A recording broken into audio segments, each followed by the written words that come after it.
ವಿಧಾನಸೌಧದಲ್ಲಿ ಪಾಕಿಸ್ತಾನ್ ಜಿಂದಾಬಾದ್ ಕೂಗಿದ ಘೋಷಣೆಗೆ ಸಂಬಂಧಪಟ್ಟಂತೆ ಎಲ್ಲೆಡೆ ಕೂಡ ಈಗ ಆಕ್ರೋಶ ವ್ಯಕ್ತವಾಗ್ತಾ ಇದೆ. ಮತ್ತೊಂದು ಕಡೆ ಪೊಲೀಸರು ಕೂಡ ಯಾರು ಘೋಷಣೆ ಕೂಗಿದ್ರು ಅನ್ನೋದನ್ನು ತನಿಖೆಯನ್ನು ಮಾಡ್ತಾ ಇದ್ದಾರೆ. ಈ ನಡುವೆ ಬ್ಯಾಡಗಿಯ ಮೆಣಸಿನಕಾಯಿ ವ್ಯಾಪಾರಿ ಶಫೀನ್ ನಾಶಿಪುಡಿ ಅನ್ನೋರು ಈ ಘೋಷಣೆಯನ್ನು ಕೂಗಿದ್ರು ಎನ್ನುವಂಥ ಆರೋಪ ಈಗ ಕೇಳಿಬಂದಿದೆ. ಇವರ ಮೇಲೆ ಕೂಡ ಈಗ ಅಂತಂದರೆ ಬಿಜೆಪಿ ಮುಖಂಡರು ಈಗ ಬ್ಯಾಡಗಿ ಪೊಲೀಸ್ ಠಾಣೆಯಲ್ಲಿ ದೂರು ಕೂಡ ನೀಡಿದ್ದಾರೆ. ಈ ಬಗ್ಗೆ ಮಾತನಾಡಲಿಕ್ಕೆ ನಮ್ಮ ಜೊತೆಗೆ ಶಫೀನ್ ನಾಶಿಪುಡಿ ಅವರ ಜೊತೆಗಿದ್ದಾರೆ. ಅಂತಂದರೆ ನಿನ್ನೆ ಈ ಒಂದು ಪಾಕಿಸ್ತಾನ್ ಜಿಂದಾಬಾದ್ ಘೋಷಣೆಯನ್ನು ಕೂಗಿದ್ರು ವಿಧಾನಸೌಧದಲ್ಲಿ. ಆ ಸಂದರ್ಭದಲ್ಲಿ ನೀವು ವಿಧಾನಸೌಧದಲ್ಲಿ ಇದ್ದೀರಾ? ನಾನು ವಿಧಾನಸೌಧದಲ್ಲಿ ಇದ್ದೆ. ಆ ಸಂದರ್ಭದಲ್ಲಿ ನಾಸಿರ್ ಹುಸೇನ್ ಜಿಂದಾಬಾದ್, ನಾಸಿರ್ ಖಾನ್ ಜಿಂದಾಬಾದ್ ಮತ್ತು ನಾಸಿರ್ ಸರ್ ಜಿಂದಾಬಾದ್ ಅಂತ ಹೇಳ್ತಾಯಿದ್ರು. ಆ ಟೈಮ್ ನಾವು ಕೂಡ ಇದಕ್ಕೆ ಜಯಕಾರ ಮಾಡಿದ್ದೀವಿ.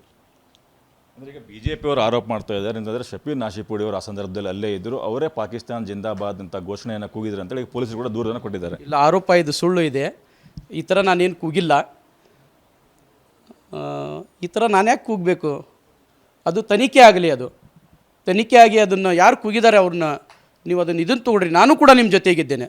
ಅದ್ರ ಜೊತೆಗೆ ನಾನು ಕೂಡ ಅದಕ್ಕೆ ನಾನು ವಿರೋಧ ವ್ಯಕ್ತಪಡಿಸ್ತೇನೆ. ಅದಕ್ಕೆ ನಾನು ಯಾಕೆ ಅದನ್ನು ಕೂಗಲಿ? ನಾನು ಹೋಗಿದ್ದು ನಾಸಿರ್ ಸರ್ ಅವರ ಒಂದು ಎಲೆಕ್ಷನ್ ಗೆದ್ದ ಒಂದು ಸಂಭ್ರಮಕ್ಕೆ ಕೂಡ ನಾವು ಕೂಡ ಹೋಗಿದ್ದೆ. ನಾನು ಕೂಡ ಅವರ ಅಭಿಮಾನಿ, ನಾನು ಕೂಡ ಅವರ ಒಂದು ನಾನು ಒಬ್ಬ ಬೆಂಬಲಿಗ. ಅವರು ನಾಸಿರ್ ಸರ್ ಅವರ ಬೆಂಬಲಿಗ.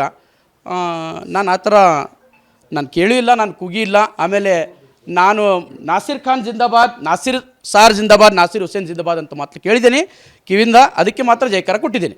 ಅಲ್ಲಿ ಏನು ನಡೀತು ಘಟನೆ ಅಂತ? ಯಾಕಂದರೆ ಪಾಕಿಸ್ತಾನ್ ಜಿಂದಾಬಾದ್ ಘೋಷಣೆಯಿಂದ ಕೂಗಿದ್ದಾರೆ, ಆ ಸೌಂಡ್ ಕೇಳಿಸ್ತಾ ಇದೆ. ಅಲ್ಲಿ ಏನು ನಮಗೆಂತ ಅಂತ ಏನು ಕೇಳಿಲ್ಲ ಸರ್. ನಮಗೆ ಅಲ್ಲಿ ಏನು ಕೇಳಿಲ್ಲ. ನಾವತ್ತು ಕೂಡ ಅದನ್ನು ಕೇಳಿಲ್ಲ.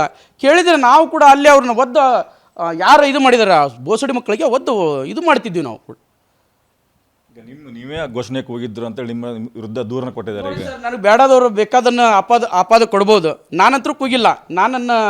ನಾನು ನನ್ನ ದೇಶಕ್ಕೆ ನಾನು ಒಬ್ಬ ಪ್ರಜೆನಾಗಿದ್ದೇನೆ. ನಾನು ಆ ಥರ ದೇಶದ್ರೋಹ ಕೆಲಸ ಮಾಡಬೇಕಂದ್ರೆ ನಾನು ನನ್ನ ಪ್ರೊಮೈಸಸ್ನಲ್ಲಿ ಒಂದು 4-5 ವರ್ಷದಿಂದ ನಾನು ಧ್ವಜಾರೋಹಣವನ್ನು ಮಾಡುತ್ತೇನೆ.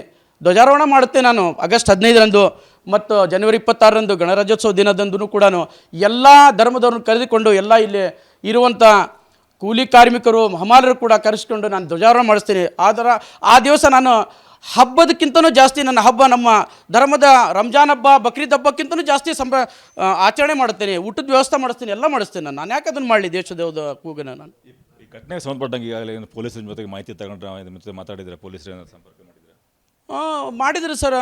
ಕೇಳಿದರು ಅವರು, ನೀನು ಅಲ್ಲಿ ವಿಧಾನಸೌಧದಲ್ಲಿ ಇದ್ರೇನು ಅಂತ ಸರ್ ಕೇಳಿದರು. ಪೊಲೀಸ್ ಡಿಪಾರ್ಟ್ಮೆಂಟಿಂದ ಕೇಳಿದರು. ಹಾಂ ಸರ್, ನಾನು ಅಲ್ಲಿದ್ದೆ. ಆ ಥರ ನಾನು ಸ್ಲೋಗನ್ ನಾನು ಕೇಳಿಲ್ಲ, ಆ ಥರಕ್ಕೆ ನಾನು ಜಯಕಾರನೂ ಹಾಕಿಲ್ಲ ಅಂತ ನಾನು ಸಾರಿಗೂ ಕೂಡ ಹೇಳಿದ್ದೀನಿ.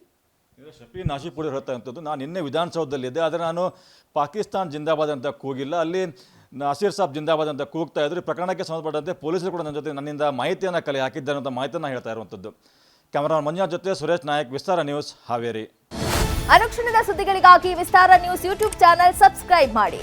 ಹೊಸ ಸುದ್ದಿಗಳ ನೋಟಿಫಿಕೇಶನ್ಗಾಗಿ ಬೆಲ್ ಐಕಾನ್ ಕ್ಲಿಕ್ ಮಾಡಿ. ಲೇಟೆಸ್ಟ್ ಅಪ್ಡೇಟ್ಸ್ಗಾಗಿ www.vistaranews.com ವೆಬ್ಸೈಟ್ಗೆ ವಿಸಿಟ್ ಮಾಡಿ.